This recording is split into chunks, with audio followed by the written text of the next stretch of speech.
¿Quiénes son los desaparecidos? ¿Qué tienen de especial? ¿Por qué han corrido con esta suerte? Por medio de las respuestas de Nadine Reyes, podemos darnos cuenta de que nada, o casi nada, son como todos nosotros, son personas con una vida, una personalidad, una familia, enojos, penas y alegrías, como cualquier otro, solo que en algunos casos como el que nos ocupa, Edmundo Reyes Amaya decidió que se podía luchar por una vida distinta, por un México más justo, y lo hizo desde la clandestinidad, en el Partido Democrático Popular Revolucionario, sin que su propia familia estuviera enterada de las tareas que se había impuesto. Edmundo Reyes Amaya nació en un pueblo del sureste oaxaqueño, San Pablo Huistepec. Ahí mismo, durante un baile popular conoció a la que luego fue su esposa. Poco después se casaron, luego emigraron a la ciudad de Oaxaca y posteriormente al Distrito Federal, donde sus hijos crecieron. Situación muy común entre los oaxaqueños, estado pobre del que muchos campesinos tienen que emigrar en busca de mejores oportunidades.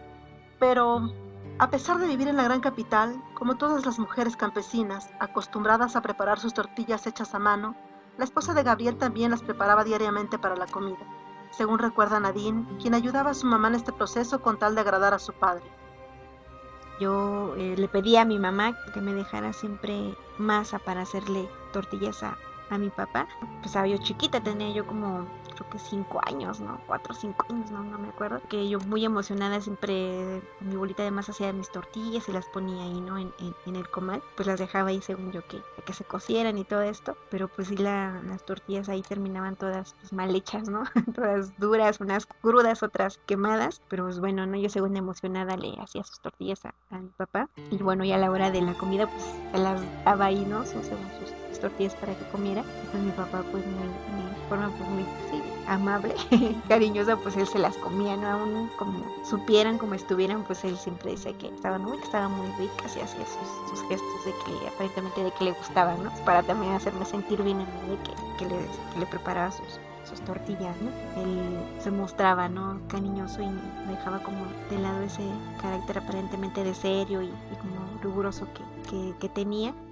Un recuerdo lleva a otro, y aunque su padre fue muy estricto con ellos cuando eran niños, Nadine guarda también en su memoria ocasiones entrañables de la relación con su padre. Nos educó con disciplina, dice, pero también con cariño y buenos ejemplos. En una ocasión tocó él alistarme para irme a la escuela, tener que peinarme, ¿no? Recuerdo que tardó un montón en peinarme el cabello porque siempre he tenido el cabello largo y con tal de no jalarme, pues le tardó muchísimo en estarme peinando con mucho cuidado para no jalarme y no quitarme mucho cabello, ¿no? En esa ocasión me acuerdo que también con las prisas de tener que vestirme me puso el vestido al revés, ¿no? Estos vestiditos que son como batitas, pues solo de atrás para adelante. Pues ya con las prisas yo me fui a la escuela, emocionada, él tampoco se dio cuenta hasta que en la escuela las compañeritas de sexto grado me dijeron, Narín, tienes el vestido al revés, ¿no? Entonces todo el día casi me lo había pasado ya con el vestido así y yo no me había dado cuenta.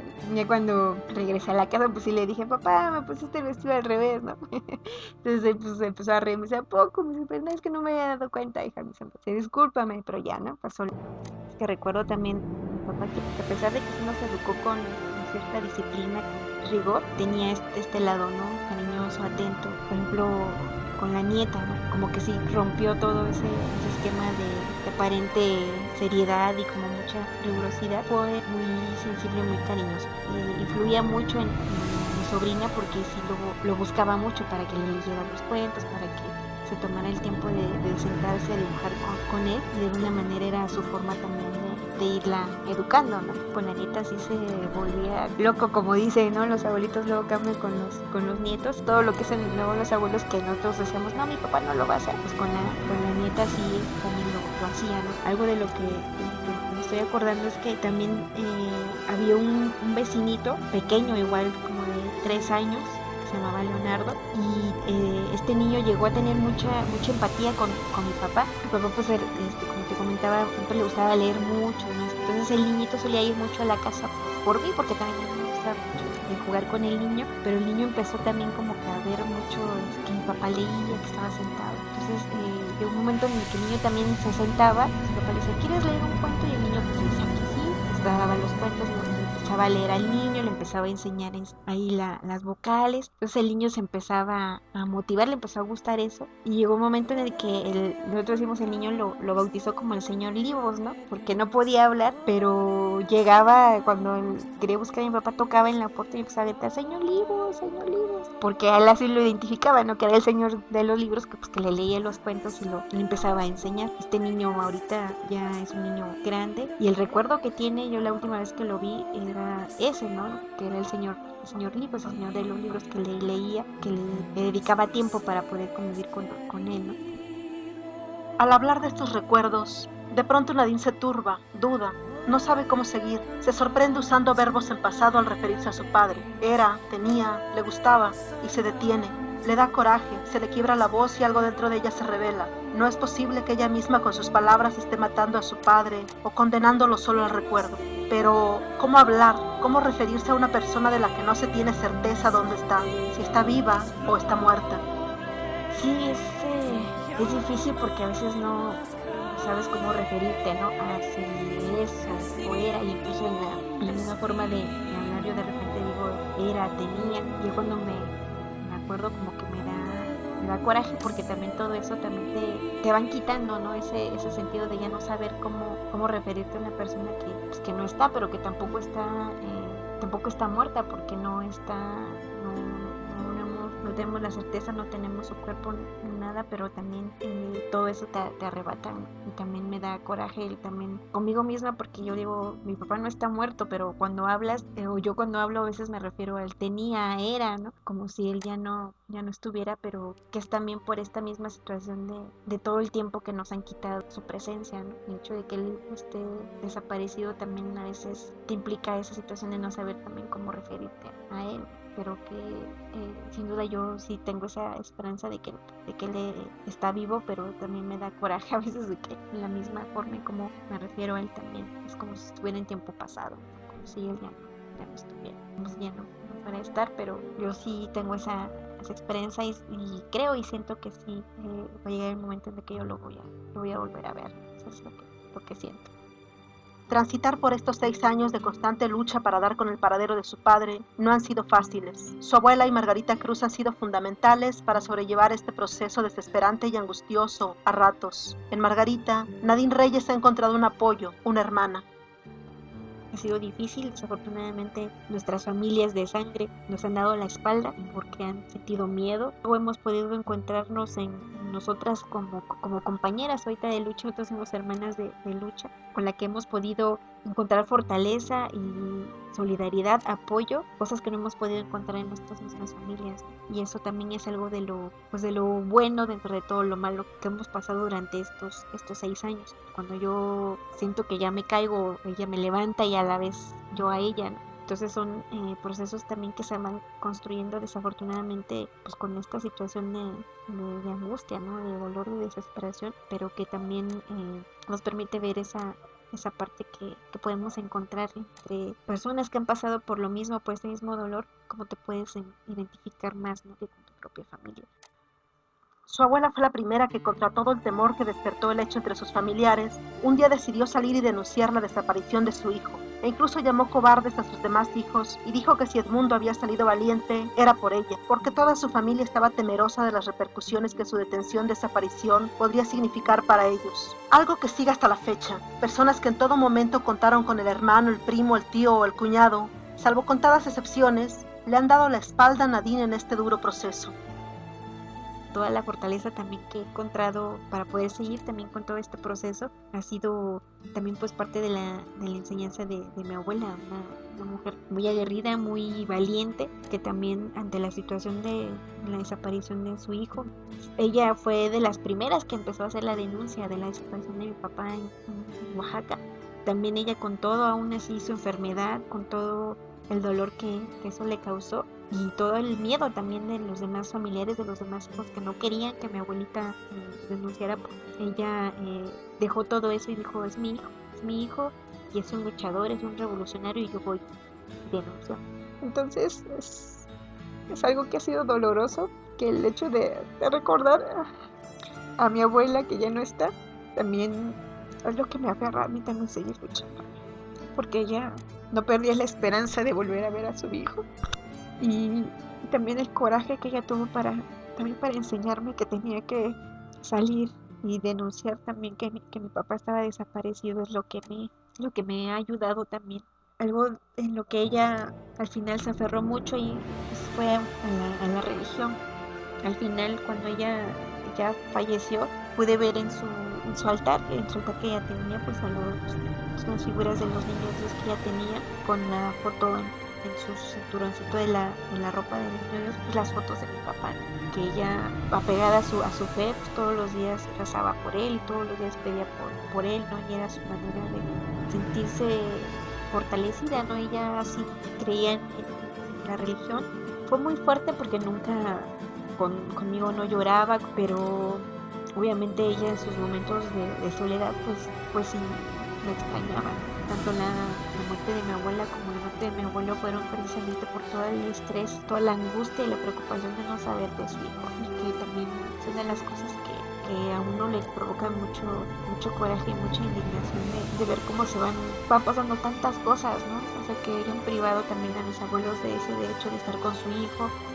Pocos son también los amigos de la infancia de Edmundo Reyes Amaya, que se han acercado a Nadine por lo menos para mostrar interés en el caso. Uno de ellos le contó cómo era su padre en esos primeros años, cuando prefería jugar a estar en el catecismo. Esta persona también le habló de la gran solidaridad de su padre hacia los demás y de la viva pasión que sentía desde entonces por el béisbol.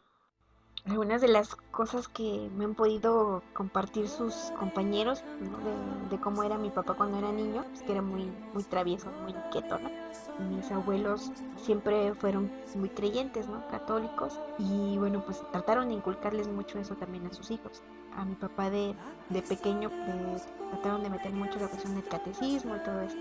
Entonces, algo de lo que me comentaba uno de sus amigos de infancia era que cuando mi abuela lo llevaba al catecismo, pues mi abuela llegaba, lo dejaba en la iglesia, ¿no? Confiada de que mi papá pues iba a estar ahí tomando el catecismo. Pero lo que hacía era subirse por el campanario y salirse, brincarse por una ventanita que había por ahí hacia la calle, ¿no? Hacia afuera, ¿no? Con otros niños, el tiempo que duraba el catecismo. Ya cuando terminaba la hora de catecismo, pues ya él se volvía a regresar otra vez para la iglesia. Y la otra era es que desde chiquito pues era lo seguían mucho, y recuerdo que tienen la mayoría de sus compañeros en su de infancia un recuerdo muy bonito, ¿no? De que de niño sí era travieso como todos los niños, pero que también era muy solidario, preocupaba mucho por la situación de sus compañeritos también, de la situación y de pobreza que estaban. No sé si por tradición o cómo fue que mi papá se empezó a interesar mucho por el béisbol, porque era un deporte que le gustaba mucho.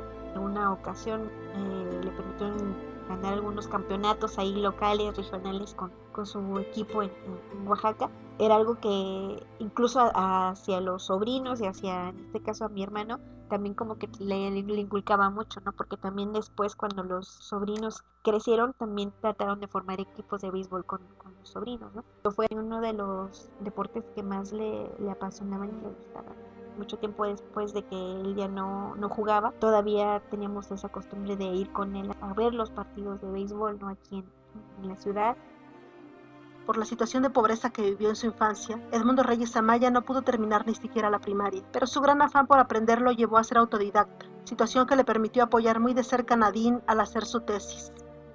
Siempre fue un hombre muy autodidacta, muy estudioso. Él no tuvo la posibilidad de terminar una carrera, vivió en una familia que era muy pobre y él no pudo terminar la primaria. Entonces leía muchísimos libros de todos los temas y siempre tenía como mucha facilidad para saber de todo un poco, ¿no? Él me ayudó en la elaboración de mi tesis de licenciatura, ¿no? Porque él tenía esa capacidad para poder ayudarme, y sobre todo que era también de un tema que a él también le gustaba mucho. Mi tesis la hice sobre Anton Makarenko, que es un pedagogo ruso, ¿no? Y yo me acerqué o fui conociendo parte de estos libros de Makarenko cuando yo era una niña, pues porque mi papá leía todos esos libros, ¿no? Muchos libros, novelas, poesía. Y ya cuando yo estudio en la licenciatura en pedagogía, tuve esa oportunidad de trabajar con con niños de la calle, y es como me viene nuevamente ese recuerdo de que él proponía, ¿no?, una pedagogía diferente, un método en el que se pudiera reeducar a estos niños en situaciones pues muy vulnerables. Compartió muchas cosas que también a él le hubiera gustado hacer, ¿no?, de esta experiencia que no tuvo él, esa oportunidad de estudiar una licenciatura, el irla viviendo conmigo, el elaborarla, fue hacerla suya también, ¿no? Fue un proceso en donde tuvimos la oportunidad de compartir muchas cosas, ¿no? Me decía que se sentía sí orgulloso, contento de que yo pudiera terminar la carrera. Fue una de las partes muy, muy bonitas y que yo recuerdo mucho, porque pues la tesis fue de los dos, ¿no? Fue una tesis que construimos los dos y que ahí están plasmados en nuestros pensamientos y que también reflejan esta parte pues dedicada, de mucho compromiso de mi papá con nosotros. Yo estuve haciendo servicio social en la Fundación Casa Alianza, que brinda supuestamente apoyo a los niños de la calle.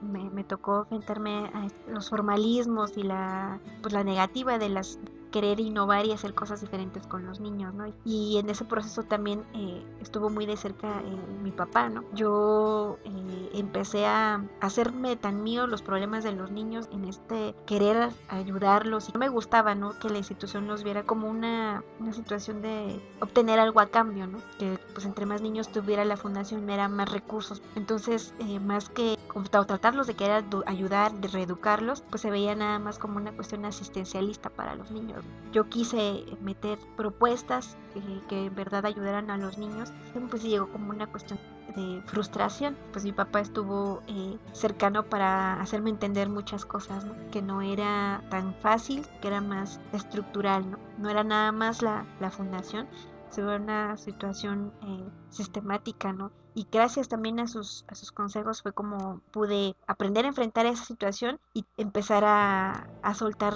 pues esas problemáticas en las que yo desafortunadamente no podía hacer mucho. Como él me decía, tú sé como tú eres y los niños van a notar un cambio en el trato, ¿no? Fue un proceso bonito, de que también mi papá siempre estuvo acompañándome, brindándome sus consejos y sus asesorías para que no terminara también desbordándome yo dentro de toda esa situación.